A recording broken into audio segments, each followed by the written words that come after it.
할렐루야. 주일 2부 예배 나오신 우리 중앙의 모든 성도님들 주님의 이름으로 환영하고 축복합니다. 오늘도 우리의 삶을 비추시고 우리 가운데 참 소망 주시는 주님 바라보시면서 우리 함께 마음과 정성을 다한 고백으로 주님 앞에 찬양하며 나아가겠습니다. 시온의 영광이 빛나는 아침, 시온의 영광이 빛나는 아침, 어둡던 이 땅이 밝아오네. 슬픔과 애통이 기쁨이 되니 시온의 영광이 비춰오네. 시온의 영광이 빛나는 아침, 매였던 종들이 돌아오네. 오래전 선지자 꿈꾸던 복을 만민이 다 같이 누리게. 보아라 광야에, 보아라 광야에 마초가 피고 말랐던 시냇물 흘러오네. 이 산과 저 산이 마주쳐 울려 주 예수의 정을 찬송하네. 땅들아 바다야 많은 섬들아 찬양을 주님께 드리어라. 쌓임과 죄악이 참혹한 땅에 찬송이 하늘에. 4절입니다. 땅들아 바다야, 땅들아 바다야 많은 섬들아 찬양을 주님께 드리어라. 싸움과 죄악에 참혹한 땅에 찬송이 하늘에. 싸움과 죄악에 참혹한 땅에, 싸움과 죄악에 참혹한 땅에 찬송이 하늘에 사무치네. 아멘. 오늘도 우리를 사랑하사 부르신 주님 앞에 우리 주님 참 사랑합니다, 이 마음을 가지고 함께 찬양하며 나아가겠습니다. 사랑하는 나의 아버지, 사랑하는 나의 아버지, 이름 높여드립니다. 주의 나라 찬양 속에 임하시니 능력에 주께 찬송하네. 전능하신 하나님 찬양, 언제나 동일하신 주, 전능하신 하나님 찬양, 영원히 다스리네. 우리 다시 한번 고백합니다. 사랑하는 나의 아버지, 사랑하는 나의 아버지. 주님의 이름을 높여드립니다. 이름 높여드립니다.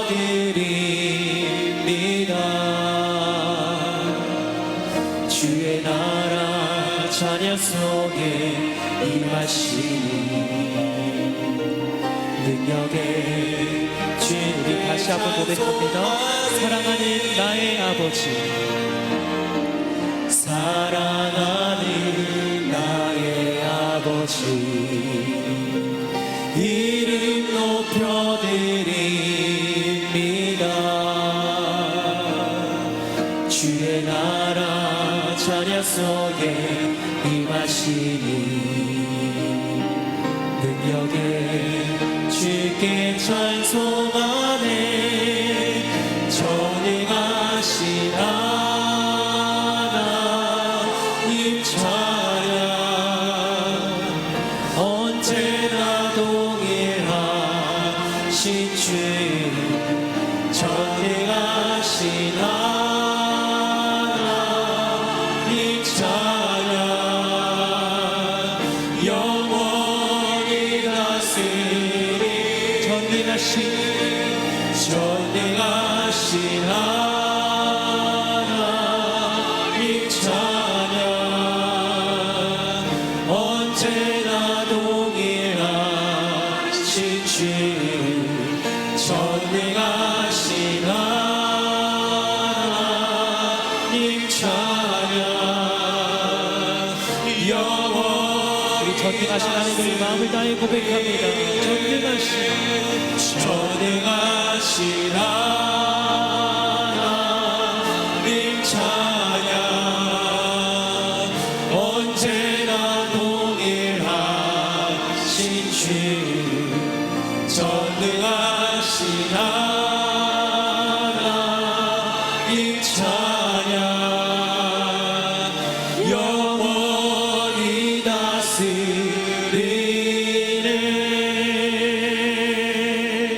아멘. 다 함께 일어나셔서 기도의 찬송 하나님께 올려드립니다.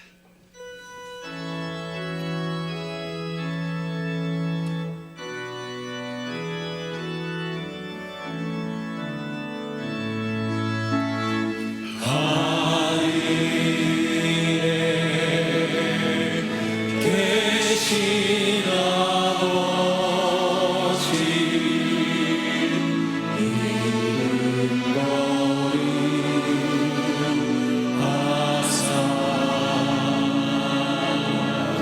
주님 나라 임하시고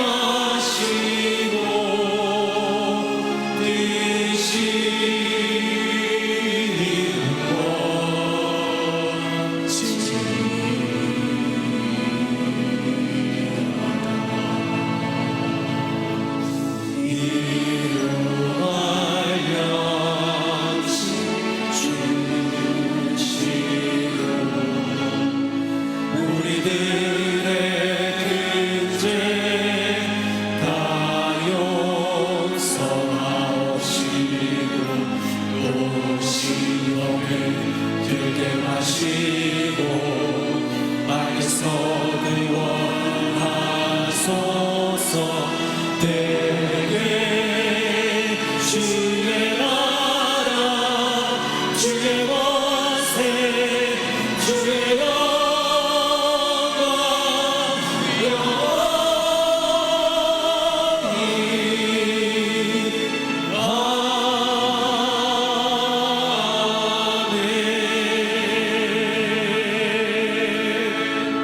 아멘. 앉아서 기도하겠습니다. 사랑과 은혜가 풍성하신 하나님 아버지, 지난 한 주간 기도와 말씀을 통하여 우리 영혼의 은혜의 단비를 내려주시고 복된 주일 오전 예배로 드리니 영광 받아 주시옵소서.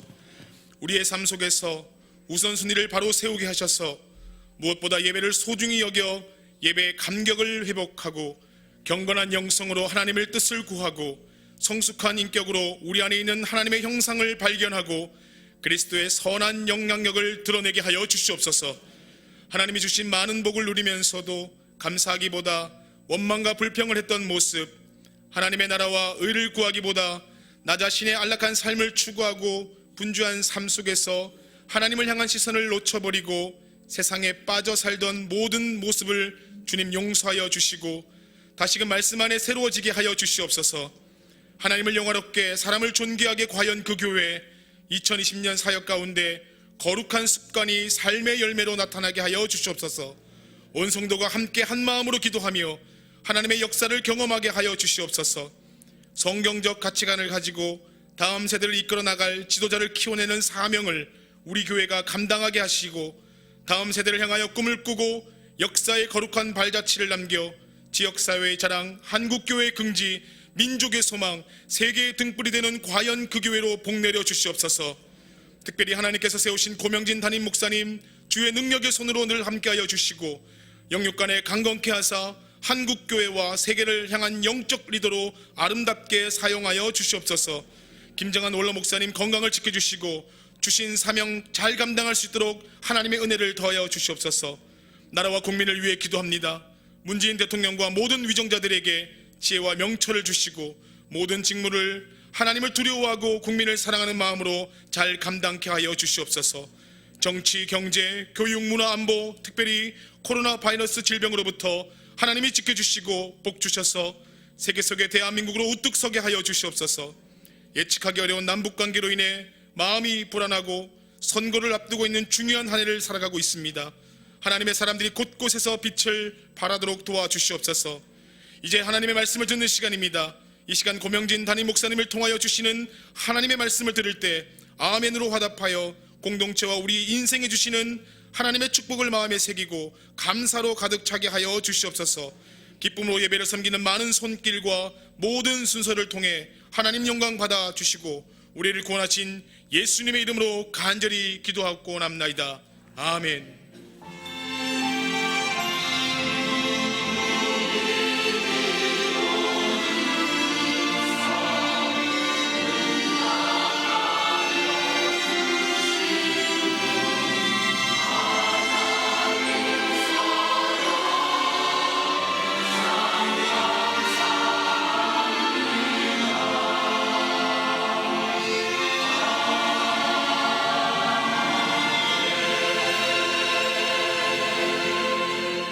찬송 29장을 찬양합니다. 성도여 다 함께.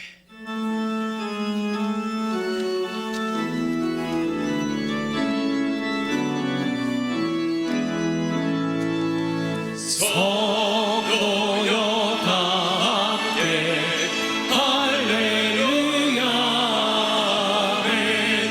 주 찬양하여라 할렐루야 아멘.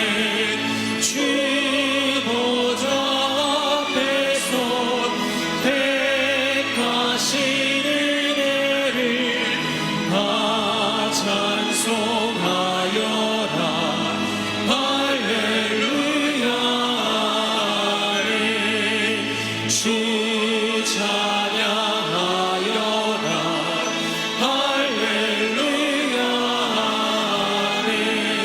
찬양이 끝없다 할렐루야 아멘. 거룩한 집에서 지총 드리며 늘 찬송 부르자 할렐루야 아멘.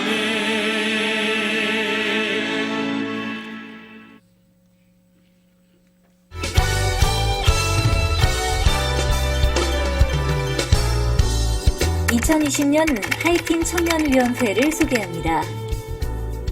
하이틴 청년위원회는 백용화 대표위원장을 필두로 총 22개 위원회에서 130명의 위원장단, 교사들과 함께하고 있습니다. 중고등부 그리고 교사들이 함께 모인 청소년부 위원회, 만나 하늘드림 예담 공동체위원회와 교육, 상담, 중보기도, 찬양 등 다양한 청년부 위원회, 그 밖에 선교, 전도, 새가족과 유학, 그리고 장학위원회가 함께하고 있습니다. 학생들과 교사들의 모임으로 한 달에 한 번씩 수원역 주변의 노숙인들을 찾아가 음식을 나누며 복음을 전하는 일에도 힘쓰고 있으며 매주 수요일 저녁에는 청소년들이 자발적으로 모이는 에스크 워십 예배가 중보기도와 함께 이루어지고 있습니다. 다음 세대를 향해 달려가는 이 비전에 함께 동참하기 원하는 분들은 언제든지 하이틴 청년사역국에 문의해 주시기 바랍니다. 제2회 전국 바이블 올림피아드를 준비하기 위한 모세우경 성경개관 바이블 러버스 스쿨을 진행합니다. 17일 월요일부터 5일간 진행되며 창세기, 출애굽기, 레위기, 민수기, 신명기를 한 권씩 배워 모세우경에 나타난 하나님의 말씀을 마음에 새기게 됩니다. 전국 바이블 올림피아드를 준비하는 친구들, 관심 있는 부모님들, 그리고 성도님들을 말씀의 자리에 초대합니다. 김정호 집사, 유명희 권사의 아들 김경근 군과 중앙교회 이병설 장로, 김미자 권사의 딸 이향기 양, 중앙교회 천찬혁 집사, 김정혜 권사의 아들 천해솔 군과 김범식, 신영미님의 딸 김소리 양, 박양규, 김병자님의 아들 박종철 군과 중앙교회 윤영자 집사의 딸 문영주 양의 결혼식이 있습니다. 이달의 추천도서는 송태근 목사의 그러므로 기도하라입니다. 이달의 추천도서를 읽으시고 감상문을 제출해 주시면 심사를 통해 다음 달 추천도서를 한 권씩 드립니다. 처음 나오신 새가족이나 등록을 원하시는 분은 예배 후 1층 중앙 비전홀로 오시면 자세한 등록 안내를 도와드리겠습니다. 할렐루야. 주일 2부 예배 오신 좋아의 성도님을 환영합니다. 여러분의 삶과 가정 가운데 하나의 은혜와 사랑이 가득하길 축복합니다. 우리 옆에 계신 분 한번 인사하겠습니다. 잘 오셨습니다. 하나님의 은혜가 충만하기를 축복합니다. 제2회 전국 바이블 올림피아드 교회 홈페이지를 통해서 신청을 받고 있습니다. 우리 다음 세대가 말씀으로 바로 설 수 있도록 우리 관심과 기도 부탁드리겠습니다. 우리 전국 침례교 목회자 3호 헤브론을 준비하고 있는데요. 섬김의 손길이 필요합니다. 우리 헤브론을 경험하신 성도님들 중에서 우리 봉사자로 신청해 주시길 부탁을 드리겠습니다. 2020년 신임 명예장로님 또 신임 권사님 서류 제출 마감이 다음 주일까지입니다. 기간 꼭 엄수해 주시고요. 먼저 우리 교구 목사님과 상담하신 후에 서류를 잘 준비하셔서 제출하시면 되겠습니다. 코로나19 바이러스가 많은 사람들이 또 어려운 가운데 또 염려 가운데 있는데요. 우리 교회는 계속해서 우리 소독을 실시하고 또 예배당 또 곳곳에 손소독제를 비치해 놓고 있습니다. 여러분 잘 깨끗하게 이용해 주시면 좋을 것 같습니다.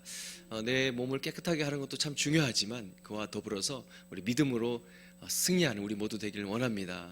믿음으로 예배에 승리하는 우리 모두 되기를 바랍니다. 우리 옆에 계시면 한 번 더 인사하겠습니다. 믿음으로 승리합시다. 예배에 승리합시다. 아멘. 다른 모든 모임과 소식 등은 주보를 참고해 주시고 오늘 2부 예배 처음 오셨거나 오랜만에 오신 분 계시면 손을 들어주시기 바랍니다. 축복성 가운데 환영하겠습니다.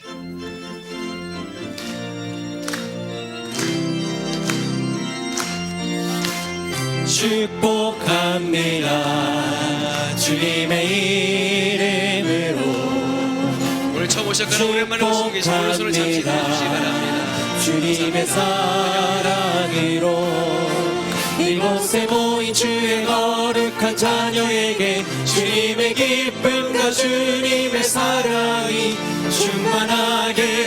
충만하게 넘치기를 축복합니다. God bless you. God bless you. 축복합니다. 주님의 사랑으로 축복하면서 God bless you. God bless you. God bless you. 축복합니다. 주님의 사랑으로. 다시 한번 뜨거운 박수로 환영하겠습니다. 준비하신 예물을 하나님께 봉헌합니다. 위대하신 하나님을 찬양합니다. 주님께서 값없이 베푸신 한없는 사랑과 은혜에 감사드립니다.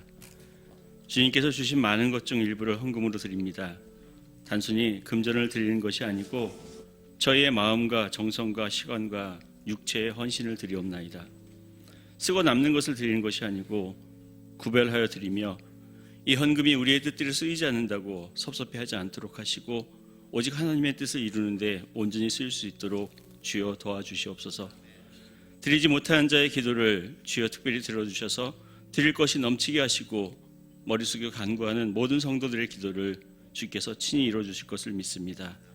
지난 한 주도 하나님의 은혜 가운데 살게 하셨음을 이 시간 고백하오며 새로운 한 주도 성령님의 인도하심에 따라 승리하며 살아가는 기대를 하며 이 모든 말씀 우리를 구원하신 예수 그리스도의 이름으로 기도드립니다. 아멘.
만복의 근원 하나님 온 백성 찬송 드리고 저 천사여 찬송하세 찬송성 그 성자 성령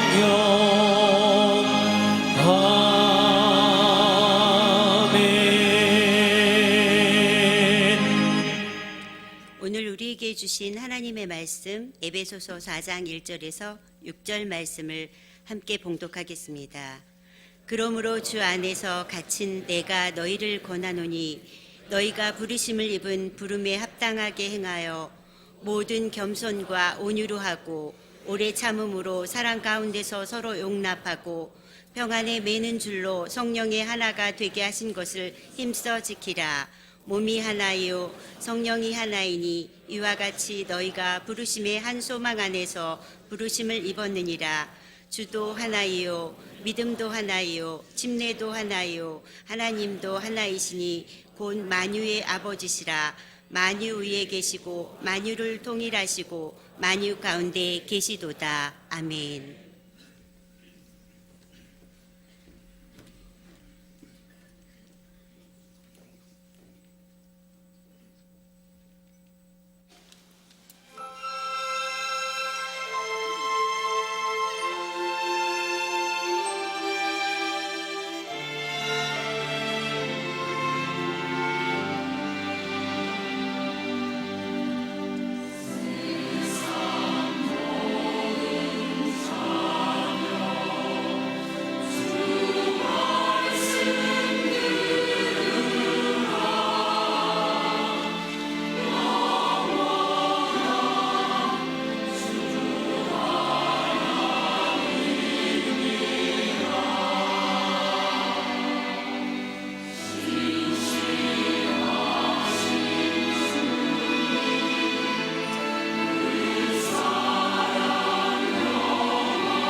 은혜스러운 찬양해 주셔서 하나님께 영광 돌려 진심으로 감사드립니다.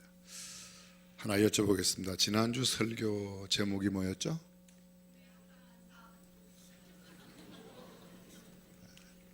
본문은 어디였나요?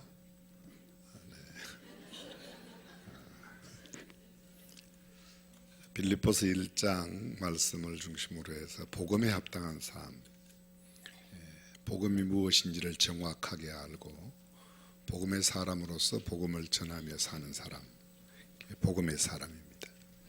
오늘은 부르심에 합당한 삶, 이런 제목으로 말씀을 함께 나누고자 합니다. 그러므로 주 안에서 갇힌 내가 너희를 권하노니 너희가 부르심을 입은 부름에 합당하게 행하라. 부르심을 받은 사람은 부름받은 자리, 부름받은 신분, 부름받은 목적에 합당한 삶을 살아야 된다고 동의하시면 아멘 합시다. 부름받은 신분에 걸맞는 격을 갖추고 운동을 해야 합니다. 이를테면 나라에 부름받은 군인, 그 군인의 신분에 걸맞는 훈련과 군인다운 삶을 살아야 합니다.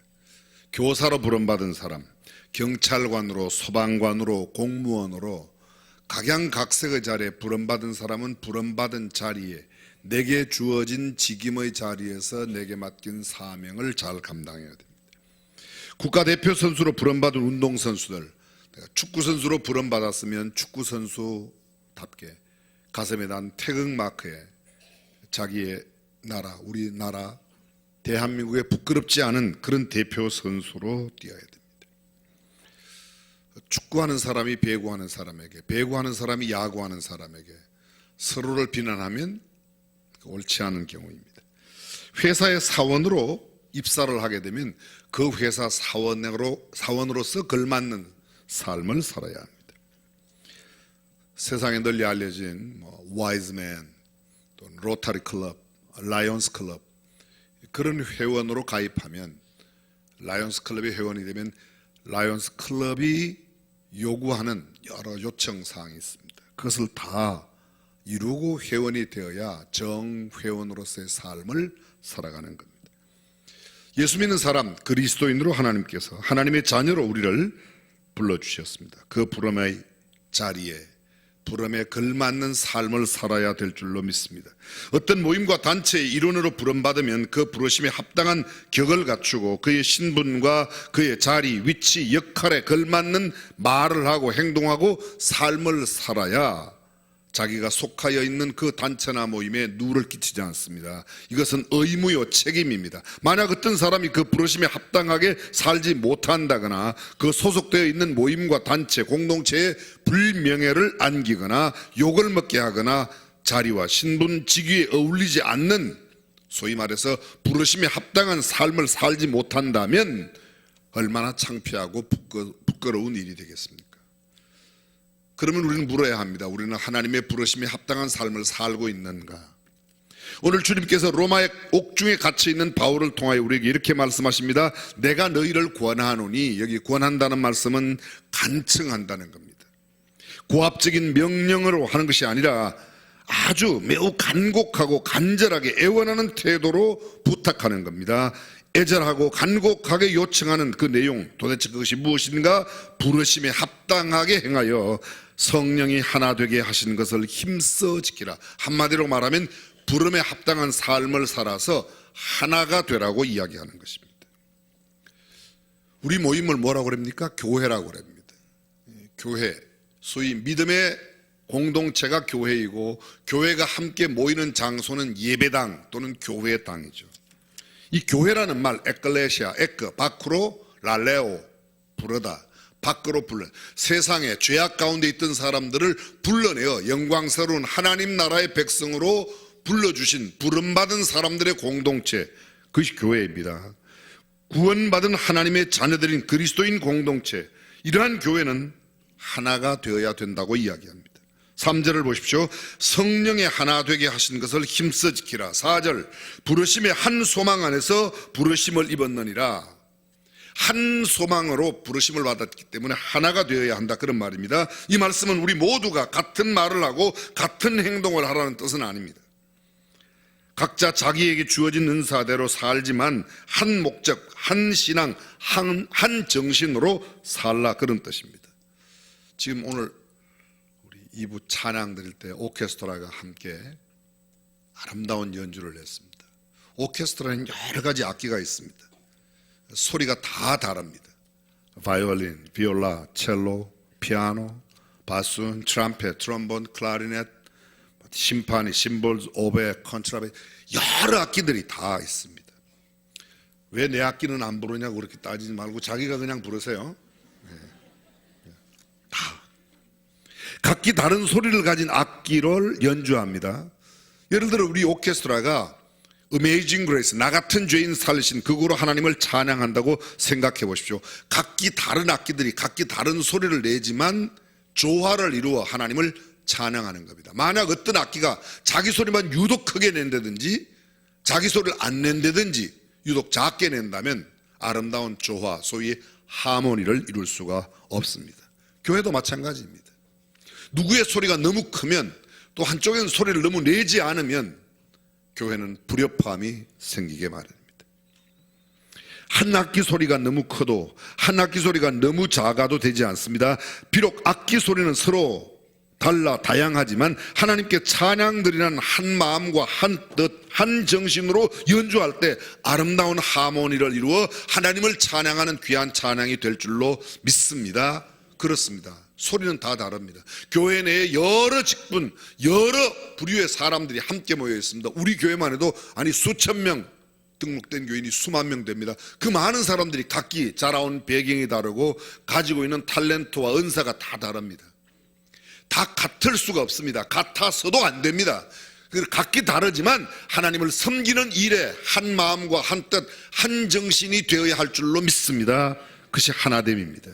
부르심에 합당한 삶이란 자기 소리로 자기 위치에서 너무 지나치게 크지도 말고 너무 지나치게 작게 소리를 내서도 안 되고 하모니를 이룹니다. 쉽게 말하면 내가 내 소리를 내며 다른 사람의 소리도 들어 함께 조화를 이룰 때의 아름다운 하나의 공동체가 될 수 있다는 겁니다. 이것이 바로 하나가 된다는 뜻입니다. 이것이 바로 부르심에 합당하게 살아가는 삶의 태도입니다. 그러므로 우리는 부르심에 대하여 순종하고 그 부르심에 합당한 삶을 하나님께서 부르신 그 자리에서 감당해야 됩니다. 부르심의 은총을 거역하고 잘못된 선택을 하거나 부르심에 합당한 삶을 살지 못한다면 그 책임은 우리에게 있습니다. 주님은 우리를 부르시고 우리를 의롭게 하시고 우리를 영화롭게 하시기 위하여 불러주셨는데 우리가 그 부름에 합당하게 살지 못하면 그 영화로운 삶을 우리가 누리지 못하게 되어 있습니다.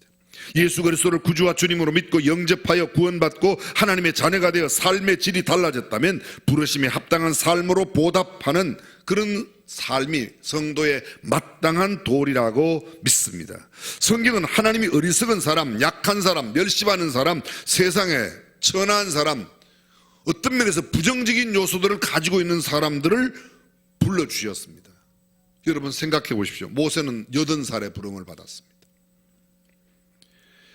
다윗은 어린 소년 시절, 양치는 소년, 목동 시절에 부름을 받았습니다. 요셉은 노예였을 때 부름을 받았습니다. 다니엘은 포로로 잡혀가서 우리가 생각하는 일반적인 상식에 잘 배우고 많이 갖추고 다 좋은 조건 하에서 부름받는 게 아닙니다. 어쩌면 우리가 보기에는 전혀 부름받을 수 없는 자리, 가장 연약하고 천박한 자리, 정말 저런 사람도 부르실까 하는 그런 자리에서 주님은 그들을 부르셔서 귀하게 사용하셨습니다.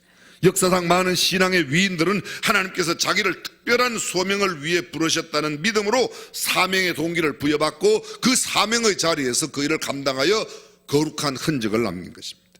감리교회 창시자 요한 웨슬레는 1738년 5월 24일 갑자기 자신의 어린 시절에 화재의 불길로부터 구조되었던 경험을 회상하면서 가슴이 뜨거워지는 것을 느낍니다. 그렇지, 하나님께서 이 급격히 세속화되어가는 영국을 나로 하여금 개혁시키도록 부르주셨다는 그 부름에 응답하게 됩니다. 그리고 그로 말미암아 영국은 새롭게 변화되는 놀라운 역사가 일어났습니다. 어쩌면 아마 여러분들이 잘 아시는 사람일 겁니다. 복음주의 캐톨릭의 영성학자 가운데 헨리 나우엔이라고 하는 사람이 있습니다. 그분은 예일대학교와 하버드대학교에서 정식 교수로 지낸 바 있습니다. 그의 저서는 수많은 사람들에게 큰 감동과 영향력을 주었습니다. 본래 그는 네덜란드 네이케르크에서 태어났습니다. 1957년 예수의 사제로 서품을 받았습니다. 근데 복음주의 입장에 있었습니다.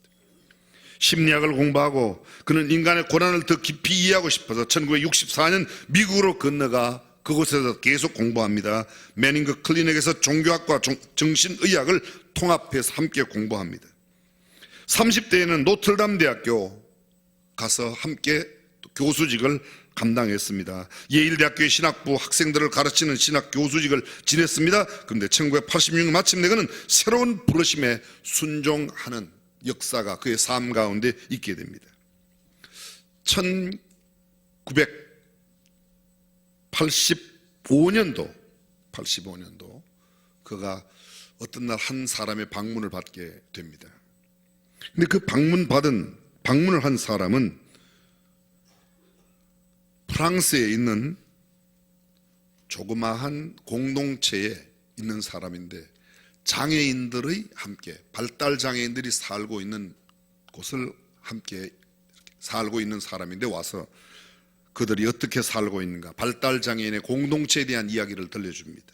그 이야기가 다 끝났습니다. 헨리 나우엔 교수는 처음엔 자신을 그곳에 그런 이야기를 듣는 것이 생전 처음이었기 때문에 참 이상하기도 하고 신기하게 느껴졌습니다. 그런데 그와 헤어지고 며칠이 지난 뒤에 얼마 되지 않아서 이 공동체의 지도자로부터 장 바니에라는 지도자인데 그가 편지 한 장을 쓰게 됩니다. 헨리 나우엔이 그 편지를 받았습니다. 자기 공동체에서 발달 장애인들의 수양회가 열리는데 거기에 꼭 와 주시라는 부탁이었습니다. 헨리 나우엔 교수는 처음에 자신을 강사로 초청한 줄 알고 그곳에 갔었는데 막상 가보니까 강사로 부른 게 아니라 우리 수양회는 침묵 수양회니까 침묵 수양회로 함께 동참해 달라는 것이었습니다. 사흘 동안 열렸는데 기도만 하고 행동으로만 사람들을 돌봐주고 섬기는 그런 수양회였습니다. 이 특이한 수양회를 참석하면서 헨리 나우엔 교수는 이상하게 마음이 끌립니다. 나우엔 교수는 사흘 동안 아무 소리 없이 발달 장애인들을 돌봐주고 그들의 발도 씻겨주고 밥도 해주고 같이 식사하고 그들을 쳐다보면서 마음으로 기도만 하면서 돌봐주는 침묵 수양회를 다 마쳤습니다. 처음으로 발달 장애인들의 세계 속에서 그들과 자기 몸으로 부딪히면서 자기와 전혀 다른 삶을 살고 있는 그들을 생전 처음 경험했습니다. 침묵 수양회를 마치고 돌아왔습니다. 그런데 며칠 후 또 한 통의 편지가 왔습니다. 거기에는 이렇게 적혀 있었습니다. 교수님이 함께 있어서 참 축복이었습니다. 교수님이 이런 우리 같은 발달장애인 공동체의 지도자가 되어 주신다면 얼마나 커다란 하나님의 선물이 될까요? 그 당시 헨리 나우엔은 예일대학에서 하버드대학 교수로 옮겨 이제 막 3년 동안 열심히 가르치고 수많은 하버드대학교의 일들이 그에게 주어져 있었을 때였습니다. 그는 하버드대학교 교수로 일하면서도 얼마든지 불쌍한 사람을 돌볼 수 있다는 그런 생각도 있었고 또 그럴 마음도 가지고 있었습니다. 그런데 그 편지 한 통이 이상하게 그의 마음을 떠나지 않고 계속해서 도전합니다. 주님이 나를 하버드대학을 떠나서 발달장애인 공동체 지도자로 부르신다. 그의 마음에 자꾸 그런 부르심의 소명의식이 느껴져 갈등하기 시작합니다. 어떻게 할까? 그는 매우 갈등했지만 주님의 강렬한 부르심이라는 사실을 결국 승인할 수밖에 없어 곧바로 하버드대학교 교수직을 포기하고 1985년 10월 단풍이 짙게 물든 가을에 캐나다의 토론토 근처에 있는 데이브레이크 커뮤니티, 소위 리치몬드, 캐나다의 리치몬드, 제가 캐나다에 있을 때 그 리치몬드가 그렇게 멀지 않은 곳이어서 자주 갔던 곳인데 그곳에 있는 데이브레이크 공동체로 그가 떠납니다. 가보았더니 발달장애인 6명이 함께 살고 있는 공동체였습니다. 단 6명의 발달장애인들, 그들과 함께 살기 위해 하버드대학교 교수직을 그는 버렸습니다. 그 후 그는 그의 일지에서 그곳에서 삶을 이렇게 기록합니다. 이상하다. 이것은 희생이고 이것은 지금까지의 삶을 뒤엎는 나의 새로운 삶이었음에도 불구하고 웬일인가 이상한 마음의 평안이, 이 놀라운 평안이요, 이 자유요. 그는 자기 친구의 편지를 써서 이런 놀랍고도 충격적인 고백을 계속합니다. 나는 이 사람들을 돕기 위해 여기에 왔다고 생각했다. 그런데 나는 이 공동체에 와서 처음으로 고향을 찾은 것 같은 감정을 느낀다. 탕자였던 내가 오히려 집으로 돌아온 것을 느낀다. 이제 나는 이 사람들을 돕고 이 사람들을 치료하기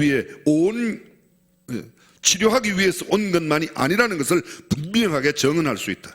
우리 공동체 6명 중 아담이라는 청년이 있는데 그는 장애인이지만 깨끗하고 투명한 영혼을 가졌다.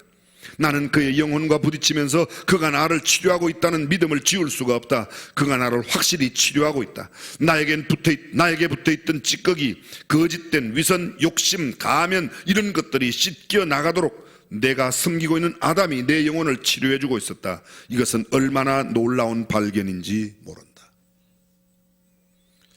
하버드대학교 교수직에서는 생각지도 못했던 일들이 이 발달장애인 하나로부터 이런, 그가 이렇게 고백한 것 여러분 들으셨죠? 나는 처음으로 고향을 찾아온 것 같은 느낌을 받는다. 바로 이때 그가 쓴 책이 저 유명한 Return of the Prodigal, 이 탕자의 귀환, Prodigal Son, 탕자의 귀향이라고 하는 책인데 일반적으로 귀향 이렇게도 알려져 있습니다. 이 책이 그가 쓴 40권의 책 가운데 가장 많이 읽혀진 책입니다. 우리가 잘 알고 있는 책, 상처 입은 치유자, 이 헨리 나우엔이 쓴 책이 모두 40권인데요. 우리나라 한글로 한 권을 제외하고 다 번역됐어요. 근데 번역된 책은 46종류예요. 40권을 썼는데 39권을 번역했는데 책은 46종류로 나왔습니다. 제목을 다르게 붙여서 똑같은 책을 다르게 번역한 책이 몇 권 있다는 겁니다. 얼마 후 그는 발달장애인들도 시간은 걸리지만 예수님을 영접할 수 있고 그들도 그리스도의 사랑에 반응하는 모습을 보이기 시작합니다. 1996년 9월 21일 헨리 나우엔은 세상을 떠났습니다. 그는 떠나기 전에 이렇게 마지막 말을 남겼습니다. 나는 내 사랑하는 우리의 이웃들을 통해서 우리 주님 예수 그리스도를 새롭게 경험했다. 나는 참 행복했다. 나는 참 행복했다. 그가 남긴 마지막 말은 참 행복했습니다. 예일대학교의 하버드대학교의 교수직에서도 느끼지 못했던 행복을 그는 느꼈다고 고백하고 있습니다. 사랑하는 성도 여러분, 성경은 우리에게 이렇게 말합니다. 너희 마음의 눈을 밝혀사 그의 부르심의 소망이 무엇이며 성도 안에서 그 기업의 영광의 풍성이 무엇이며 그 힘의 강력으로 역사하심을 따라 믿는 우리에게 베푸신 능력의 지극히 크심이 어떤 것을 너희로 알게 하시기를 구하노라. 이게 에베소서 1장 18, 19절입니다. 그의 부르심의 소망이 무엇이며 하나님께서 그의 부르심이 무엇인지를 너희로 하여금 알게 하시기를 내가 기도한다. 부르심을 알고 부름의 자리에서 살아가는 것이 참된 행복인 줄로 믿습니다. 사람에게 보이려고 내가 부름받은 자리도 아닌 그곳에서 남들에게 보이려고 억지로 하는 일, 나를 결코 행복하게 만들 수 없습니다. 하나님이 불러주신 그 자리에서 하나님께서 내게 맡겨주신 그 일을 감당할 때 우리는 하나님을 영화롭게 해드리고 사람들에게도 기쁨을 나누어 줄 수 있고 내 스스로도 행복한 삶을 살 줄로 믿습니다. 로마서 8장은 우리에게 이렇게 말합니다. 우리 잘 알고 있습니다. 우리가 알거니와 하나님을 사랑하는 자들, 그죠? 하나님께 부르심을 받은 자들은 모든 것이 다 합력하여 선을 이룬다. 하나님을 사랑하는 자 곧 그 뜻대로 부르심을 입은 자들에게는 모든 것이 합력하여 선을 이루느니라. 할렐루야. 그렇습니다. 부르심에 합당한 삶을 살면 우리는 얼마든지 행복해질 수 있다는 겁니다. 고린도전서 1장 24절과 26절입니다. 오직 부르심을 입은 자들에게는 유대인이나 헬라인이나 그리스도는 하나님의 능력이요 하나님의 지혜니라. 26절 형제들아 너희를 부르심을 보라. 육체를 따라 지혜 있는 자가 많지 아니하며 능한 자가 많지 아니하며 문벌 좋은 자가 많지 아니하도다. 그렇습니다. 하나님께서 우리가 탁월하고 재능이 출중하고 무언가 갖춘 게 많아서 부른 게 아니라는 겁니다. 오히려 세상에 미련한 것들을 택하여 지혜로운 자를 부끄럽게 하시는 그 하나님의 부르심에 우리가 택함받았다는 것, 그것이 은혜요 축복인 줄로 믿습니다. 갈라디아서 5장은 말합니다. 형제들아 너희가 자유를 위하여 부르심을 입었으나 그러나 그 자유로 육체의 기회를 삼지 말고 오직 사랑으로 서로 종노릇하라. 골로새서 3장은 또 말합니다. 그리스도의 평강이 너희 마음을 주장하게 하라. 평강을 위하여 너희가 한 몸으로 부르심을 받았으니. 평강을 위하여. 무엇을 위하여? 평강을 위하여. 교회가 평강을 잃어버리면 부르심에 합당한 모습이 아니라는 겁니다. 히브리서 3장 1절입니다. 그러므로 함께 하늘의 부르심을 입은 거룩한 형제들아 우리의 믿는 도리의 사도시며 대제사장이신 예수를 깊이 생각하라. 하늘의 부르심을 입은 거룩한 형제들아, 예수를 깊이 생각하라. 베드로전서 3장 9절입니다. 악을 악으로 욕을 욕으로 갚지 말고 도리어 복을 빌라. 이를 위하여 너희가 부르심을 입었으니 이는 복을 유업으로 받게 하려 하심이라. 복을 유업으로 받게 하려고 우리를 불러주셨다. 쉽게 말하면 복 주시려고 우리를 불러주셨다는 겁니다. 로마서 1장 1절 우리 지난주에 함께 나누었습니다. 예수 그리스도의 종 바울은 사도로 부르심을 받아 하나님의 복음을 위하여 택정함을 입었으니,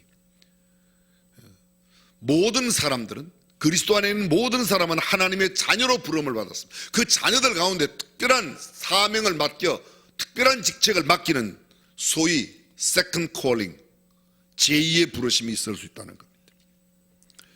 우리는 이 첫 번째 부르심뿐만 아니라 두 번째 부르심이 있다면 그 부르심에도 민감하게 반응하고 부르심의 자리에서 부르심에 합당한 삶을 살아야 할 줄로 믿습니다. 아주 엄청난 재벌 장로님에게 당대 최고의 명문대를 졸업한 전도 유명한 아들이 있었습니다. 어느 날 아들이 아버지를 찾아와 여쭙습니다. 아버지, 사랑하는 여인이 생겼습니다. 결혼하고 싶습니다. 허락해 주십시오. 아버지는 얼마나 반가운 소식인지, 그런데 그것도 잠깐뿐 아들이 사랑한다는 여인의 이야기를 듣고 아버지는 너무도 놀랐습니다. 시골에서 자기 집에 들어와 살고 있던 가정부, 초등학교 문턱도 가보지 못한 가정부 자매를 그가 사랑한다는 것이었습니다. 아버지는 아들에게 묻습니다. 네가 왜 그 여자를 사랑하냐 그랬더니 그 여자는 영혼이 깨끗하고 예수님을 믿는 신앙이 너무 맑고 깨끗해서 그 여자를 사랑한다는 거였습니다. 아버지와 아들은 함께 기간을 정하고 기도하기로 했습니다. 얼마가 지나갔습니다. 아버지가 다시 아들을 불렀습니다. 아들아, 넌 아직도 그 자매를 사랑하냐? 네, 그렇습니다. 사랑합니다. 이 아버지 장로님이 믿음으로 결혼을 허락하고 아들과 함께 그 여인에게 공부를 가르치기 시작합니다. 훌륭한 가정교사를 데려왔습니다. 마침내 그 자매는 검정고시를 거쳐 명문대를 졸업해 많은 이에게 존경받는 자리에 이르게 되었고, 그 가정에 아들의 남편이자 시아버지의 며느리가 되었습니다. 자매는 재벌 시아버지께 선택받는 순간 이전과는 비교할 수 없는 새로운 인생이 열렸습니다. 그런데 만약 자신의 성공이 자기의 공로라고 생각하고 내가 뭐 잘나서 그렇다고 생각하면 그것은 부르심에 합당한 삶이 아니라는 겁니다. 사랑하는 성도 여러분, 우리가 어떠한 자리에 부름을 받았든지 하나님이 불러주셨고 주님이 부르신 그 부름에 그것을 귀하게 여기고 부름에 합당한 삶을 살면 하나님의 모든 것을 유업으로 받는 후사가 될 줄로 믿습니다. 그것이 부르심에 합당한 삶을 살아가는 목적이고 또 이유, 까닭이 되는 겁니다. 주님은 바울을 통하 이렇게 말씀하십니다. 너희가 부르심을 받은 일에 합당하게 행하라. 하나님께서 예정하시고 지명하여 선택하여 주신 우리는 재벌가의 며느리로 부름받은 자매처럼 이전과는 전혀 다른 가치 있는 존재가 되었으므로 그 가치에 합당한 삶을 살아야 될 것입니다. 그 가치 있는 삶을 사는 것, 어떤 삶이 도대체 그 삶인가? 오늘 성경은 주옥 같은 단어 5개로 부르심에 합당한 삶을 이야기합니다. 2절을 보실까요? 첫 번째, 모든 겸손과, 모든 겸손.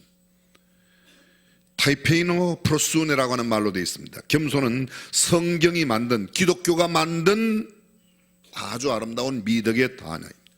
기독교 이전 고대 사회 속에서는 겸손은 전혀 미덕으로 생각지 않았습니다. 이교 세계 사회에서는 용감함이 미덕이었고 겸손은 아주 보잘것없는 쓸모없는 것이었습니다. 오히려 겸손이라는 말은 움츠리며 굽실거리며 엎드리는 것으로 멸시했습니다. 헬라 타이페노스라는 이 말은, 겸손을 나타내는 이 말은 항상 부정적인 단어와 함께 쓰였습니다. 노예 같은, 비천한, 평판이 나쁜, 굽실굽실하는, 이 말은 땅에 기는 잡초를 나타내는 그런 형용사로 아주 나쁜 말에만 쓰이던 단어가 겸손이었습니다. 그런데 기독교가, 복음이, 성경이 이 단어를 아주 값진 단어로 만든 것입니다.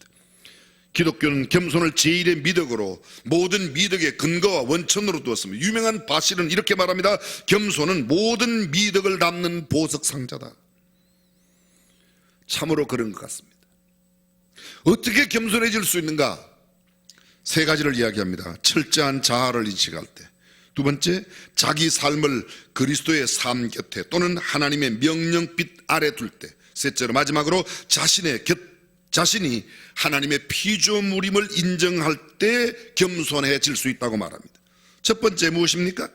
그렇습니다. 철저한 자기를 인정할 때, 내가 얼마나 연약하고, 내가 얼마나 무능하고, 내가 얼마나 무지하고, 내가 얼마나 보잘것없는 존재인지를 정확하게 알 때 사람은 겸손해질 수밖에 없다는 겁니다. 두 번째로, 온전하신 그리스도, 전능하신 하나님을 만날 때, 그렇습니다. 그리스도와 나를 비교해보면 우리 주님의 전능하심과 전지하심, 주님의 그 무한하신 그 능력에 비하여 보면 내가 얼마나 초라한 인생이고 내가 얼마나 쓸모없는 존재인가를 알아 자동적으로 겸손해질 수밖에 없다는 겁니다. 그런데 나는 이만하면 괜찮아, 나만큼 능력 있는 사람도 없어, 나만큼 배운 사람도 없어, 그 순간 겸손은 나와 전혀 상관없는 거리로 떠나버리게 되는 겁니다. 마지막 세 번째가 우리가 한갓 흙에서 온 그런 존재요, 한 줌의 죄로 돌아갈 피조물임을 알면 그렇게 교만할 수가 없다는 겁니다. 잘난 척 할 수가 없고, 아는 척, 가진 척, 배운 척, 높은 척 그렇게 할 수 없다는 겁니다. 그래, 나는 한 줌의 흙에서 왔을 뿐 한 줌의 흙으로 돌아갈 연약한 피조물이다. 자동적으로 겸손해질 수밖에 없다는 겁니다. 그렇습니다. 하나님의 부르심에 합당한 첫 번째 덕목이 뭐라고요? 겸손히 살아가는 겁니다. 두 번째로 성경이 이렇게 말합니다. 계속해서 3절 온유하고, 온유, 프라우데스라고 되어 있습니다. 이 영어로는 미크니스 또는 젠틀리스. 여러분, 이분은 정말 젠틀하십니다. 아주 굉장히 정중하신 분입니다. 미크니스, 굉장히 아주 온화한 분이십니다. 부드러운 분이십니다. 그런데 원래의 뜻은 그런 뜻이 아닙니다. 아리스토텔레스는 이 온유를 이렇게 설명했습니다. 양극단 사이의 중용이다. 중용을 그는 계속해서 이렇게 설명합니다. 타인이 부당한 대우를 받을 때는 의분을 불꽃처럼 태우는 것이고, 내가 부당한 대우나 그런 모욕을 당할 때에는 노하지 않는 태도, 이것이 중용이랍니다.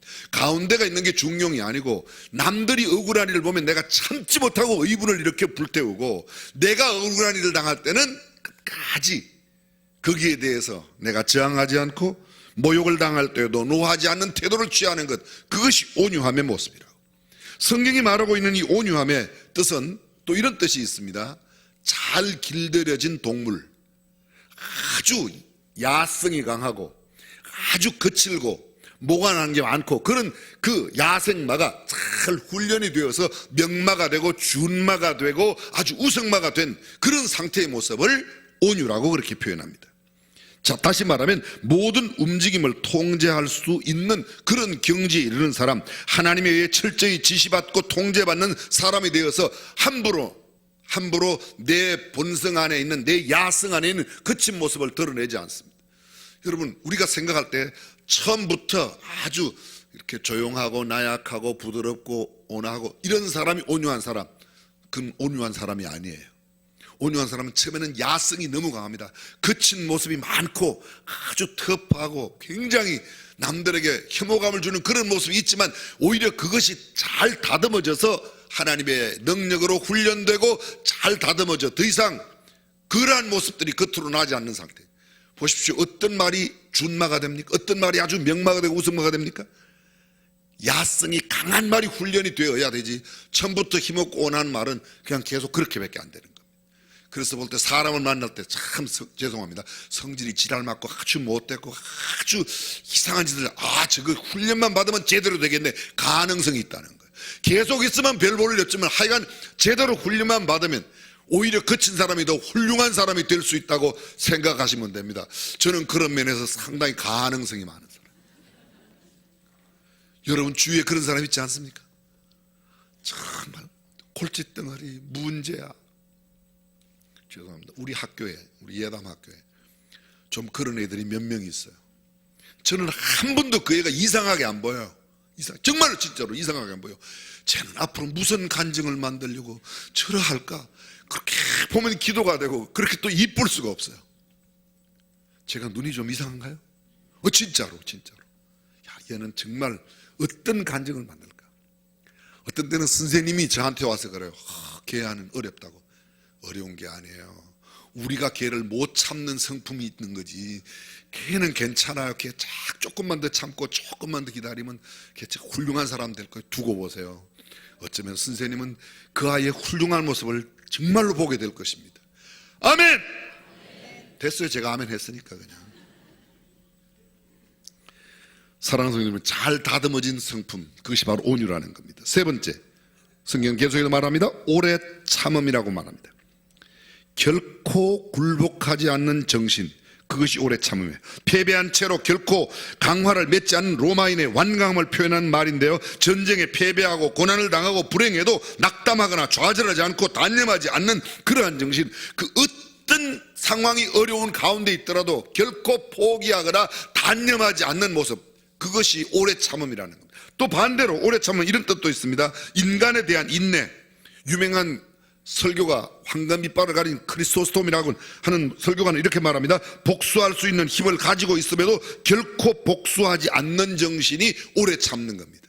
내게 복수할 수 있는 능력도 있어요. 복수할 수 있는 기회도 왔어요. 근데 그 원수를 내가 복수를 하지 않습니다. 왜요? 내가 참느라고. 우리는 능력이 안 돼서 원수를 못 갚죠. 힘이 안 돼서 못 갚잖아요. 힘이 있어도, 기회가 왔어도 그렇게 하지 않는 것, 그거 참는 겁니다. 그것이 바로 여기 성경이 말하는 오래 참는, 보복을 거부하는 정신입니다. 괴로워하지 않으며 불평과 원망 없이 모욕과 손해를 기꺼이 당하는 겁니다. 내가 어떤 모욕을 당해도 거기에 화내지 않고 대항하지 않습니다. 내가 어떤 어려움을 당해도 극도로 어리석은 사람에게조차 정말 내가 무시당하고 멸시당하고 그렇게 업신여김을 당하여도 그것조차 참고 불평 없이 대하고 정중하게 내 태도를 견지하는 자세, 그게 마크로투미아, 오래 참음입니다. 성경은 이렇게 말합니다. 사랑은 언제나 오래 참고, 오래 참고. 사랑은 온유하며, 그렇습니다. 예수 그리스도께서 십자가 위에서 참으신 그 참음, 그것을 우리의 삶에 익힐 때 참된 부르심에 합당한 삶을 살아가는 것이라고 말합니다. 마지막 네 번째입니다. 사랑입니다. 사랑. 사랑으로 용납하는 겁니다. 여기 사랑은 헬라어에 여러분이 아마 네 가지가 있다는 걸 이미 다 알고 계십니다. 첫 번째, 이성 간의 사랑, 에로스입니다. 이성 간의 사랑. 친한 친구 사이의 우정을, 깊은 우정과 애정을 가지고 있는 거, 그게 사랑입니다. 필리아라고 합니다. 필리아. 가족들 간에 사랑하는 거 스토르게라고 합니다. 그리고 오늘 성경이 기록되어 있는 사랑은 아가페라는 사랑입니다. 무조건적인 사랑. 조건이 맞지 않습니다. 상대의 언동에 상관이 없습니다. 그가 어떠한 태도를 취하거나 그가 나를 미워하고 앞으로도 미워할 것이 뻔함에도 불구하고 나는 그를 이해하고 용납하고 사랑하는 것, 그것이 성경이 말하고 있는 사랑입니다. 어떠한 환경 상황 속에서도 최선의 것만 생각하고 나쁜 것을 생각지 않습니다. 그것이 진정한 사랑입니다. 바로 이 네 가지, 그러니까 겸손과 온유와 오래 참음, 사랑이 만들어낸 결과가 마지막 다섯 번째 나옵니다. 평화라고 이야기해요. 평화. 이것을 다른 표현으로 말하면 거룩한 통일이라고 그렇게 말합니다. 겸손과 온유와 오래 참음, 사랑이 만들어낸 결과 인간과 인간 사이의 그런 바른 관계, 이것은 나를 부인할 때만 있을 수 있는 겁니다. 나는 아무것도 아닌 존재이며 하나님만이, 그렇습니다. 성경은 이렇게 말합니다. 그 다음에 계속해서 말합니다. 한 몸, 우리가 한 몸이라고. 예수 그리스도를 머리로 해서는 우리는 모두 한 몸에 있는 지체들입니다. 눈과 귀, 코와 입, 손과 발 각기 다 기능이 다릅니다. 눈은 보는 것으로, 귀는 듣는 것으로. 눈은 듣지 못합니다. 귀는 먹지 못합니다. 코는 냄새를 맡지만 코로 말할 수는 없습니다. 각기 기능이 다 다릅니다. 그러나 이 기능이 다른 모든 지체들이 한 몸 안에 붙어 있을 때, 그리고 그것이 조화를 이룰 때에 건강한 몸을 유지할 수 있는 줄로 믿습니다. 교회는 그리스도를 머리로 하는 한 몸입니다. 성경이 이렇게 말합니다. 한 몸에 많은 지체가 있는 것. 많은 지체가 있다. 그 많은 지체가 서로 나닮아라고 할 수 없습니다. 귀가 눈 보고 너도 좀 들어봐. 말이 안 되는 거예요. 우리는 나처럼 못하는 것 때문에 주변의 사람들에게 은근한 불평과 불만과 원망이 있을 수 있습니다. 그렇지 않습니다. 내게 주어진, 내가 가진 그 기능과 재능으로 나는 삶을 되는 것. 성경은 이렇게 말합니다. 한 영으로 말미암아, 성령, 한 성령. 성령의 능력을 따라서 성령이 능력 주시는 대로 보고 듣고 말하고 냄새 맡고 움직이고 걷고 하는 것입니다. 이런 이야기가 있습니다. 우린 뭐야, 맨날 맛있는 거는 입만 먹고 이제부터는 입안에 안 갖다 넣을 거야. 안 갖다 넣으면 어떻게 되죠? 나의 기능도 다. 우리는 한 소망으로 부름을 받았다고 이야기합니다. 한 소망, 하늘에 둔 한 소망. 우리 모두는 하나님을 영화롭게 하고 하나님을 기뻐시게 하는 한 소망으로, 한 주님 예수 그리스도로 말미암아, 그렇습니다. 황제가 주님이 아니라 예수 그리스도를 한 주님으로 고백한 공동체, 그게 교회 공동체입니다. 예수 그리스도를 믿는 한 믿음을 가지고 있습니다. 한 길로 침례를 받고, 여기서 보니까 한 침례라고 해요. 침례도 하나예요. 초대교회는 침례를 받아야 거룩한 공동체의 한 일원으로 인정을 했습니다.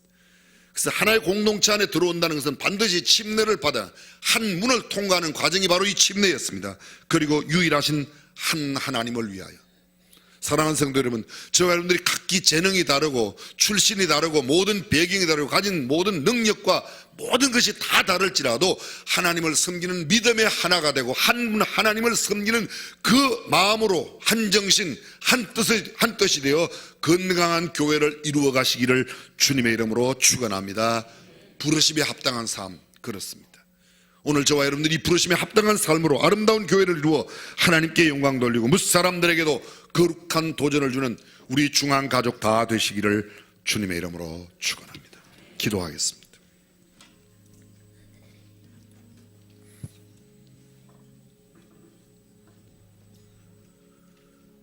눈만 가지고, 입만 가지고, 귀만 가지고, 손만 가지고는 건강한 몸을 이룰 수 없습니다. 모든 기능을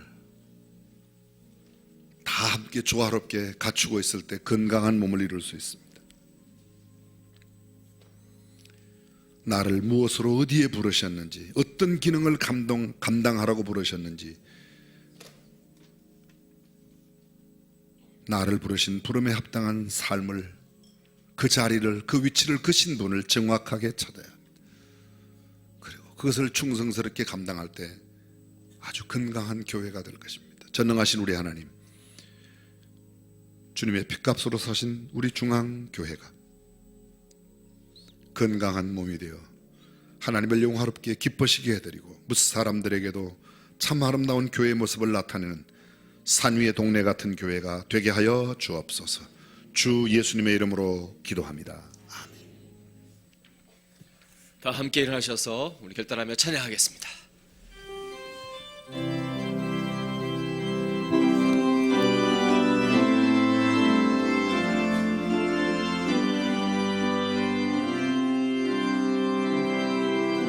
우리에게 소원이 하나이네. 주님 다시 오실 그날까지 우리 가슴에 새긴 주의 십자가 사랑, 나의 교회를 사랑케 하네.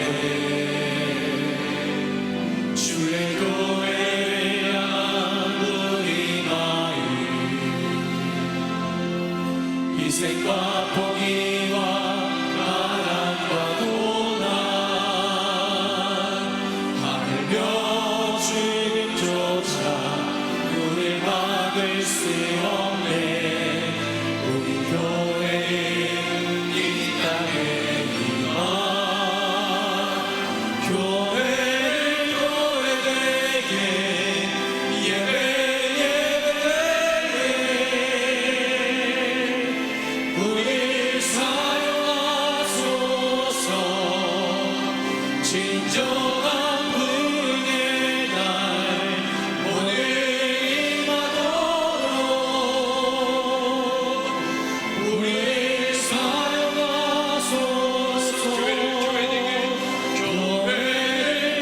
교회되게 예배되게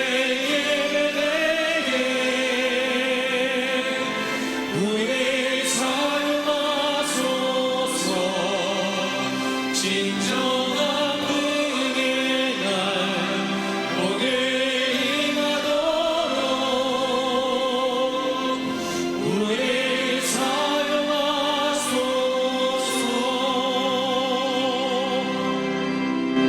마지막 축도하기 전에 잠깐만 한 말씀만 드리겠습니다. 코로나19 그렇게 생각보다 우리나라에서는 큰 기승을 부리지 못하는 것 같습니다. 첫째는 하나님의 은혜이고 또 우리의 기도의 덕분이라고 믿습니다. 그동안 좀 많이 움츠려 있었습니다. 지나간 한 3주 동안 설과 그 이후 저희들이 코로나 바이러스 때문에 꽤 신경을 많이 썼는데 그렇게 위험하지 않다고 그러고 또 실제로 거기에 그 감염되었던 사람들도 몸살 정도로 지나갔다고 그러는데 중국은 초동 대처를 잘 하지 못해서 심한 그 큰 인명의 손실이 있고 또 아직도 많은 분들이 어려움을 당하고 있습니다.